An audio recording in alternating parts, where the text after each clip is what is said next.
नमस्कार, मैं नारायण राम चौधरी, प्रधान संपादक सत्य बात मासिक समाचार पत्रिका। आज मैं आपसे ग्राम पंचायतों की स्थिति के बारे में बात करना चाह रहा था। भारत की आत्मा अगर बसती है तो गांवों में बसती है, और गांवों में सरकार की प्रथम इकाई है तो ग्राम पंचायत है।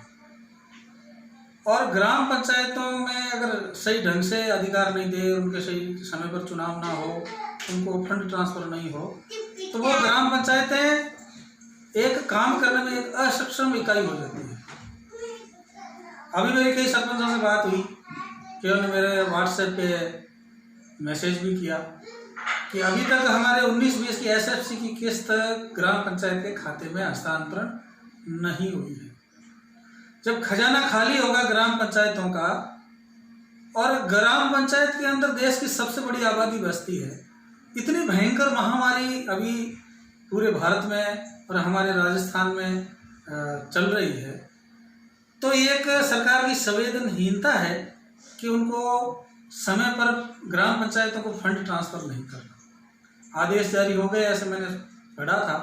परंतु उनके खाते में 1 रुपया भी अभी तक गया नहीं है। जब पंचायतों के पास पैसे नहीं होगा तो अचानक कोई महामारी के वहाँ केस आ गए, वहाँ उनको सैनिटाइज ग्राम पंचायत को करना हो तो पैसे कहाँ से लाएंगे, मास्क वितरण करना हो तो पैसे कहाँ से लाएंगे। वहाँ के छोटे छोटे कर्मचारी हैं, जनता जल के कर्मचारियों को 6-6 महीनों से पैसे नहीं मिल रहे, 12-12 महीनों से पैसे नहीं मिल रहे हैं। 12 महीनों से ग्राम पंचायत में मैंने ग्राम सेवक से पूछा था, तो 12 महीना तक अभी तक हमारे खाते में 1 रुपया भी नहीं आया। तो अगर ग्राम पंचायत के पास रुपए नहीं होगा तो ग्राम पंचायत क्या काम करेंगे बगैर पैसे के। ऐसे हमारे समाज सेवी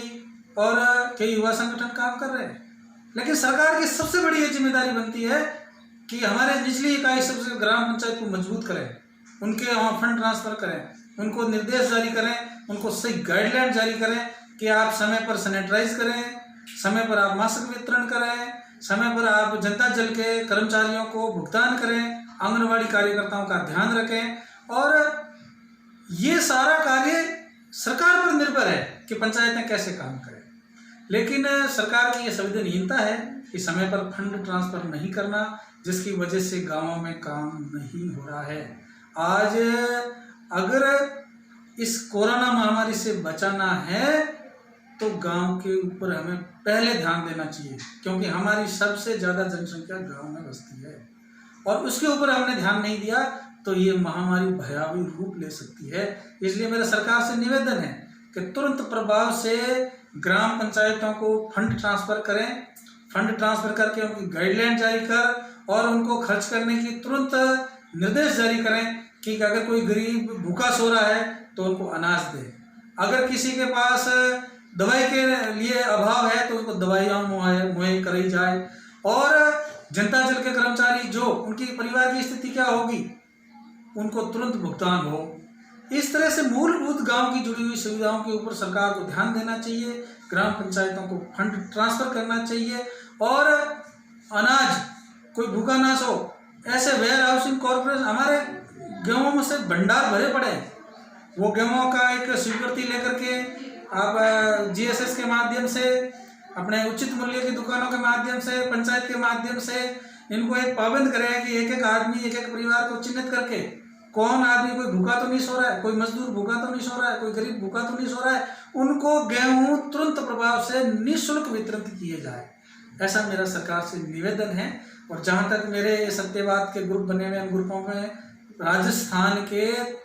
सभी ग्राम पंचायतों मेरे सत्यवाद न्यूज़ से जुड़ी हुई है, सभी सरपंचों के मैं उनके ग्रुप देखता हूँ, वो मैसेज करते हैं, अच्छे काम कर रहे हैं सरपंच, अपने लेवल पे समाज को एकत्रित कर रहे हैं और उन सभी परिवारों का ध्यान रख रहे हैं। बाहर से कौन आ रहे हैं तो पूरे गांव को संभाले हुए हैं, वो अपने स्तर पे काम कर रहे हैं, परंतु सरकार का एक दायित्व है कि उनको भी सबल दें, उनको एक सहयोग दें, उनको एक बेसिक आवश्यकता है धनराशि की, वो तो ट्रांसफर करें उसमें। तो मेरी माननीय मुख्यमंत्री महोदय जी से निवेदन है कि ग्राम पंचायतों का थोड़ा आप उसे ध्यान दीजिए, उनकी समीक्षा कीजिए और उनको फंड दीजिए, ताकि ये हमारे बीमारी की रोकथाम कर सके हम, और हमारे इस बीमारी को आगे बढ़ने से रोक सके। इसी के साथ जय हिंद, जय भारत।